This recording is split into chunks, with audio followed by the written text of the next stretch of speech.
Hello everyone, আসসালামু আলাইকুম।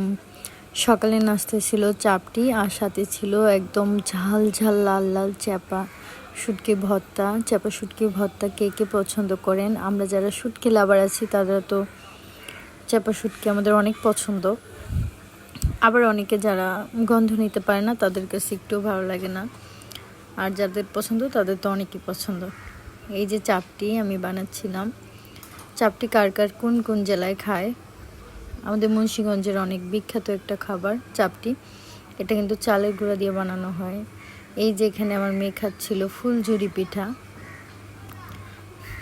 এটাকে তো অনেক নামেই চিনে অনেক জেলায়। দুপুরে করেছিলাম খিচুড়ি, যেহেতু বৃষ্টি হচ্ছিল, বৃষ্টি হলে তো খিচুড়ি মাস্ট। আপনারাও কি আমাদের মতো খিচুড়ি লাভার? আমরা খিচুড়ি অনেক পছন্দ করি, একটু বৃষ্টি হলে তো কথাই নেই। খিচুড়িটা অনেক ইয়াম্মি ছিল, অনেক মজার ছিল।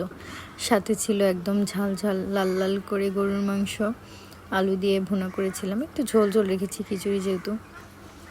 তারপরে এই তো আমরা সন্ধ্যায় চলে গিয়েছিলাম একটু কেক টাউনে কেক খেতে। কেক টাউনের কেকটা আমাদের অনেক ভালো লাগে। এই যে সাথে আমার মেয়ে গিয়েছিল, ছেলে আবার যায়নি। তো আমরা তিনজনে খাওয়া দাওয়া করে তারপর আবার একটু বাসায় চলে আসবো। কেকগুলো অনেক মজা ছিল। এই ম্যাঙ্গো ফ্লেভারের কেকটা আমার অনেক পছন্দ। আপনাদের কোন ফ্লেভারের কেক পছন্দ? ম্যাঙ্গো আমার ছেলের খুব পছন্দ। এটা ছিল ক্যারামেল কেক। ক্যারামেল কেকটাও মজা ছিল, তবে আমি যেহেতু ম্যাঙ্গো কেক লাভার, তো আমার কাছে ম্যাঙ্গো কেকটাই বেশি ভালো লাগে। কেক খেয়ে চলে যাব বাসায়। বাইরে হচ্ছিল বৃষ্টি, তো বাসায় আমার ছেলে যেহেতু আসেনি, ওর জন্য আবার নিয়ে গেছিলাম একটা ম্যাঙ্গো আইসক্রিম। ম্যাঙ্গো আইসক্রিম আবার ম্যাঙ্গো ফ্লেভারটাই আমার পছন্দ, তো আমি আবার একটু টেস্ট করে ওকে দিয়ে আসছিলাম। আমরা চলে আসছিলাম একটু বাইরে সন্ধ্যার দিকে, মানে বিকেলের পরে পরে। দেখেন ওয়েদারটা কি জোস না, বৃষ্টি হচ্ছিল আর সাথে এই যে দেখেন কি সুন্দর চমৎকার একটা ওয়েদার, মানে মন ভালো করার মতো। বৃষ্টি হচ্ছিল দেখে বেশিক্ষণ থাকিনি, চলে এসেছি বাসায়। তারপরে করলাম একটু চাউমিন খেয়ে তারপর আমার ছেলে আবার দেখেন কি বানিয়েছে।